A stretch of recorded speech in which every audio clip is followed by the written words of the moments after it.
Je suis Andrew Jackson, 7e président des États-Unis, et j'ai eu l'honneur de diriger cette grande nation de 1829 à 1837. Mon histoire est celle d'un homme né dans une humble cabane en Caroline du Sud, orphelin dès mon plus jeune âge, mais déterminé à gravir les échelons de la société par ma volonté de faire.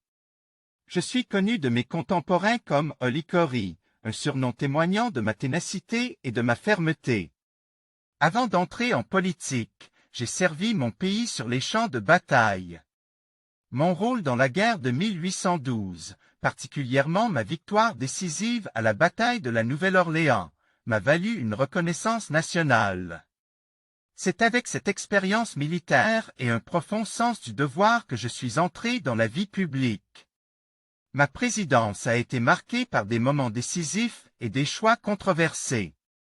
Dès mon entrée à la Maison-Blanche, je me suis donné pour mission de défendre les intérêts du peuple ordinaire face aux élites privilégiées. Je me suis opposé avec force à la Banque nationale, que je considérais comme un outil des riches pour exploiter les citoyens.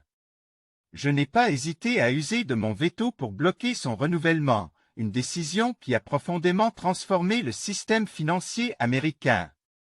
Je suis également à l'origine de ce que l'on appelle aujourd'hui le système des dépouilles, une réforme qui visait à remplacer les bureaucrates de Washington par des individus loyaux au peuple et à ma vision démocratique. Si cette pratique a renforcé ma base de soutien, elle a aussi été critiquée comme étant une forme de favoritisme politique. Cependant, tout n'a pas été exempt de critiques durant mon mandat. Mon rôle dans le déplacement forcé des tribus amérindiennes, connu sous le nom de la piste des larmes, reste l'un des aspects les plus sombres de mon administration.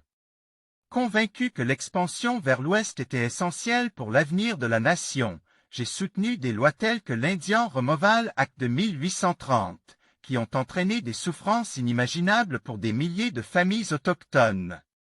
Aujourd'hui encore, cette partie de mon héritage est controversée. Sur le plan personnel, ma vie a été marquée par des défis et des tragédies. Ma femme, Rachel, était mon roc, mais sa mort juste avant ma prise de fonction m'a profondément affecté. Les attaques personnelles contre elle durant ma campagne présidentielle ont laissé une cicatrice indélébile dans mon cœur. Malgré les turbulences, j'ai cherché à être un président qui incarne la volonté du peuple. J'ai renforcé le pouvoir exécutif et redéfini le rôle de la présidence, faisant de cette fonction une plateforme pour représenter directement les intérêts des citoyens.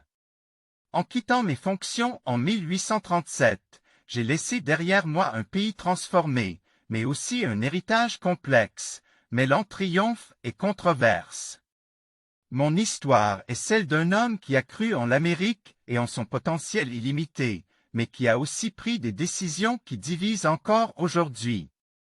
À travers mes actes, bons ou mauvais, j'ai cherché à façonner une nation fidèle à ses idéaux démocratiques et à son esprit pionnier.